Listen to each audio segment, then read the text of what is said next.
Something unusual is happening in India. At first glance, it looks like another student protest. A familiar story. Young people angry at corruption, a government promising investigations, opposition parties criticizing those in power, but no solutions, and eventually the headlines move on. But this time, something feels different, because this protest is not only about examination papers, it is about something much bigger. It's about a generation of young Indians asking a question that governments around the world are struggling to answer. Does the system still work for us? India is now home to one of the world's largest populations of young people.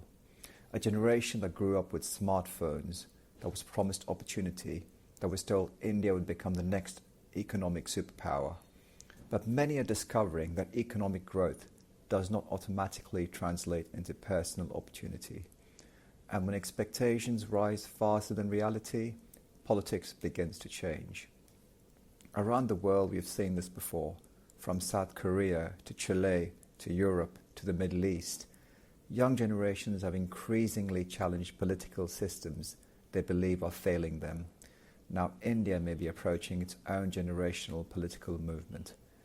The question is this just another protest, or is this the beginning of something much, much bigger?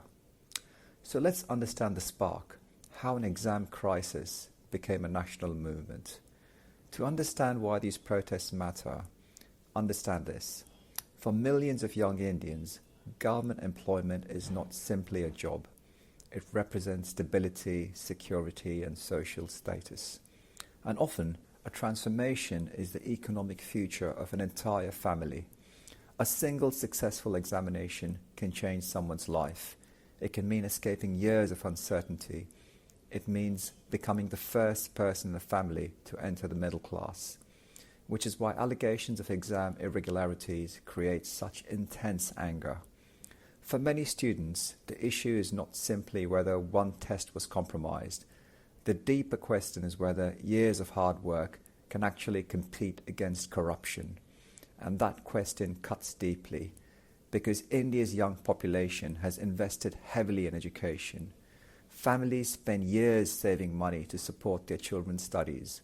Students spend months, sometimes years, preparing for competitive exams. The expectation is simple. Work hard, perform well, earn your opportunity. But when allegations emerge that the system itself may not be fair, that frustration becomes personal. The movement that eventually exploded onto India's streets did not begin as a traditional political campaign. It began online. The Cockroach Janitor Party, or CJP, initially existed largely as a satirical digital movement.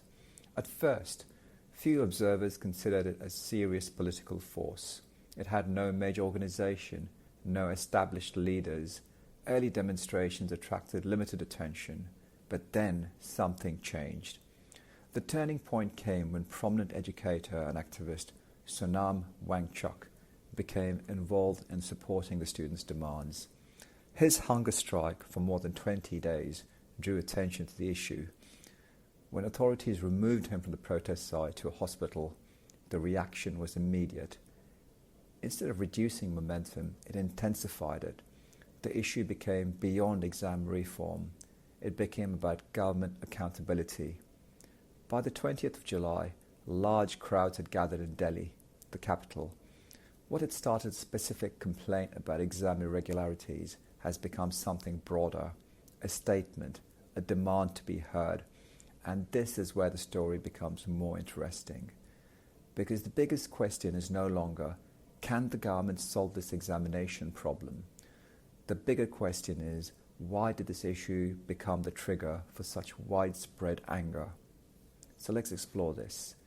Every major political party or every major political movement also has a spark. But the spark is rarely the real cause.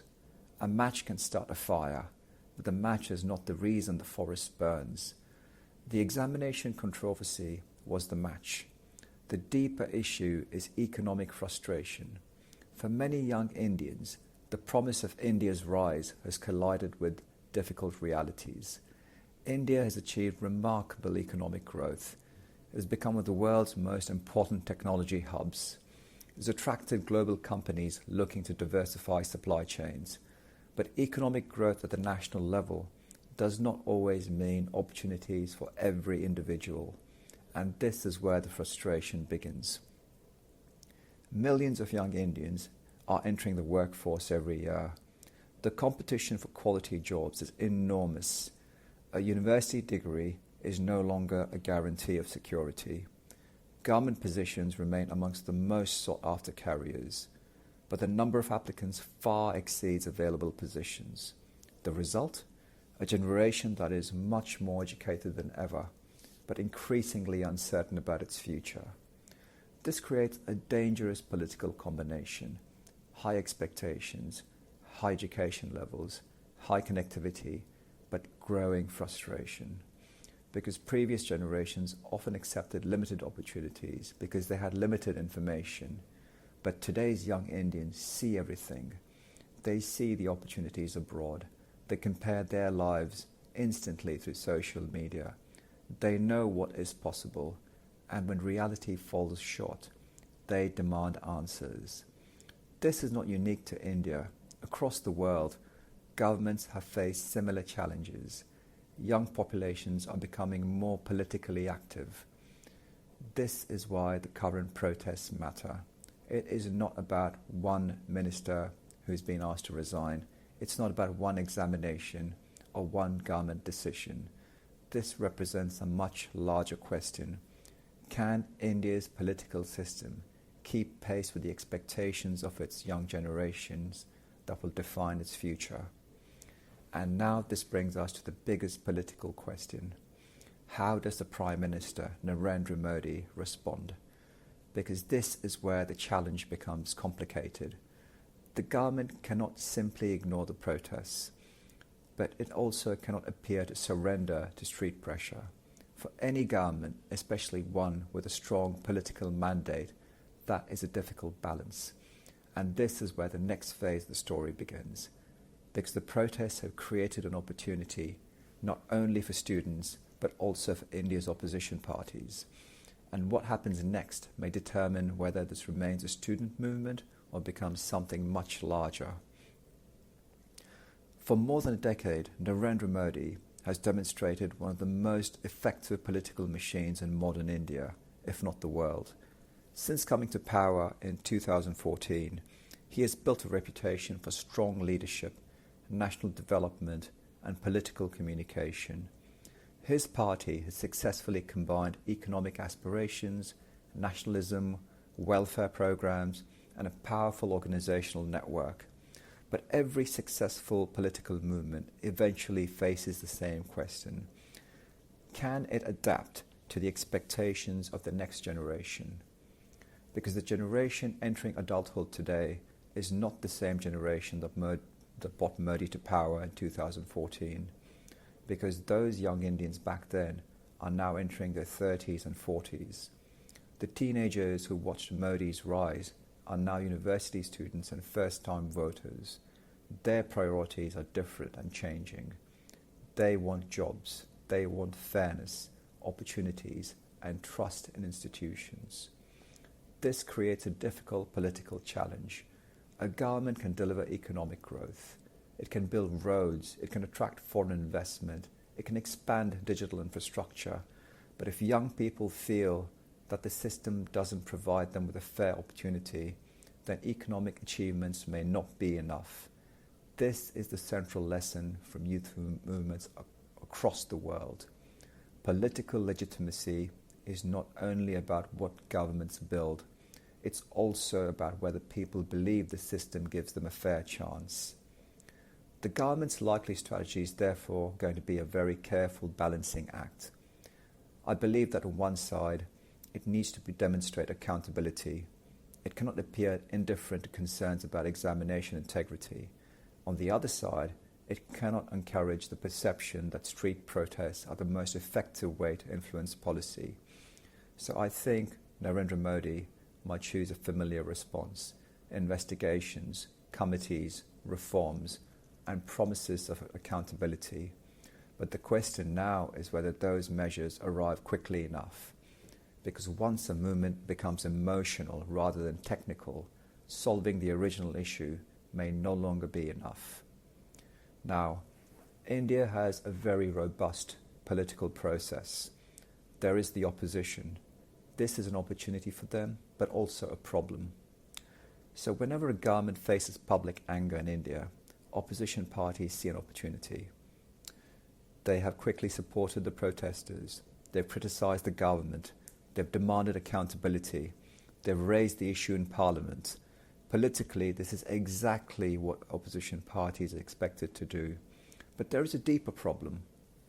The opposition may be able to amplify the anger, but can it actually own the movement? That is much more complicated.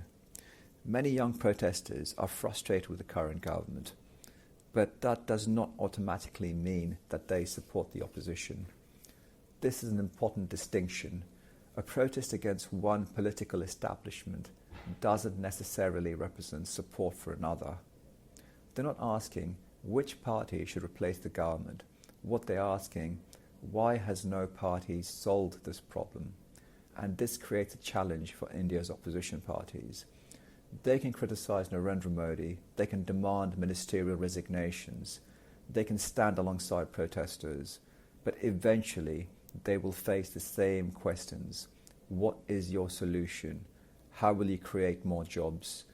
How will you prevent corruption? So criticism is easy, governance is difficult, and governance for a country of 1.4 billion is extremely complex. So, what makes this protest different? It is the power of a leaderless movement. This is the most important feature of this protest so far, and the most difficult for governments to manage. The movement doesn't appear to have a traditional command structure. There is no single leader, there's no central headquarters, no obvious organization that controls every decision. Instead, it spreads through networks, social media, universities, online communities. This is a new reality of political mobilization in the digital age.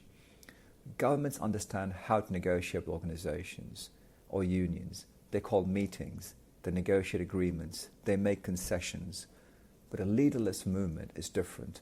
It's harder to contain because removing one individual doesn't necessarily end the movement. The message continues, the frustration continues. But also, a leaderless movement face their own challenges. Without clear leadership, it becomes harder to define specific demands. It becomes harder to negotiate. It becomes harder to transform protest energy into long-term political change. This is why many youth movements around the world have reached a crossroads. They can create enormous pressure at the start, but converting that pressure into lasting reform requires organization.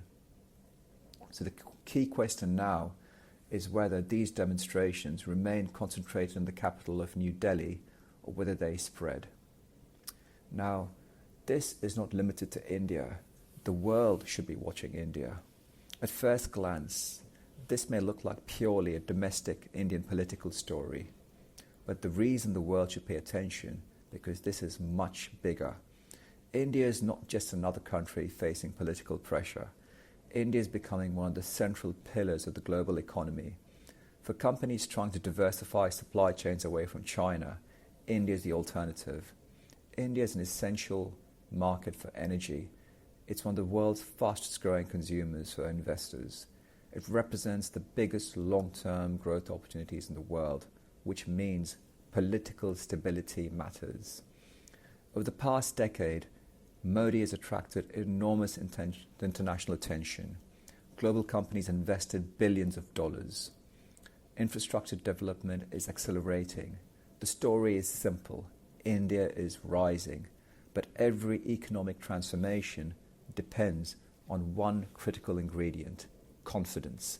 Investors need to be able to believe that institutions are stable, that rules are predictable, and that young people entering the workforce will have opportunities. A few weeks of student protests will not change India's economic trajectory. Countries do not lose investor confidence because of one demonstration. But markets pay attention to trends. They will watch whether the protests remain isolated or whether they reveal deeper dissatisfaction. And they watch whether the country's younger generation believes it has a stake in the future. And this is why the current protests matter, not because they threaten India's economic rise, because they reveal the challenges that come home with becoming a major global power. A young population can be a tremendous advantage, but only if young people believe they have a path forward. So what happens next? There are three possible scenarios.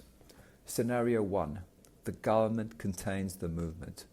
The most likely outcome may be a negotiated compromise. The government announces stronger measures against examination fraud. Investigations move forward. Some reforms are introduced. Student anger gradually decreases. The protests lose momentum. This is the part governments usually prefer. Address the immediate issue, restore confidence, move forward. But there is a complication this time. Even if the protests fade, the underlying frustrations do not disappear. Unemployment, competition, economic pressure, questions about fairness, these issues will remain. We go to scenario 2. The movement expands. This second possibility is when the protest becomes something much larger.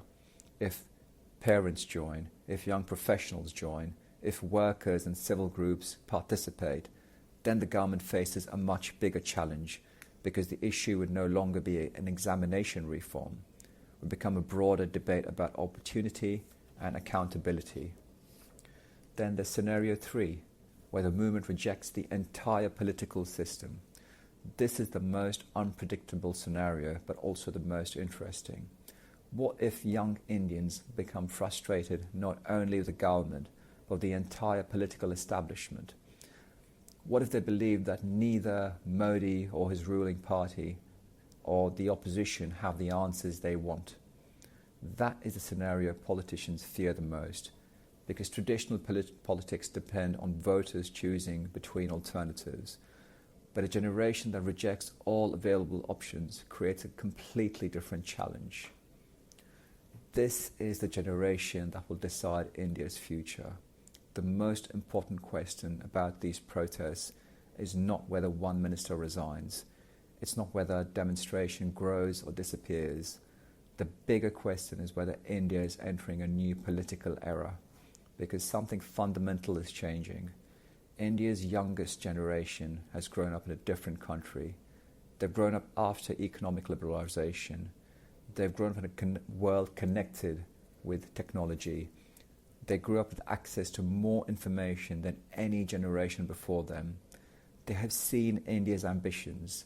They've heard promises of becoming a global superpower, and now they're asking, where is my place in that future? Every major country eventually faces this moment. Sometimes governments adapt, sometimes they resist, sometimes they change suddenly. What will India do? Nobody knows today whether these protests will become a turning point. They may fade, they may lead to reforms, or they may become the beginning of much larger political transformation. But one thing is already clear. India's Generation Z is no longer simply watching politics. It is entering politics, and the choices made today by the government, by the opposition, by the protesters themselves will shape the country for decades, because the future of India will not be determined by economic growth or technology or foreign investment. It will be determined by something much more fundamental, whether the next generation believes that the system belongs to them. Thank you.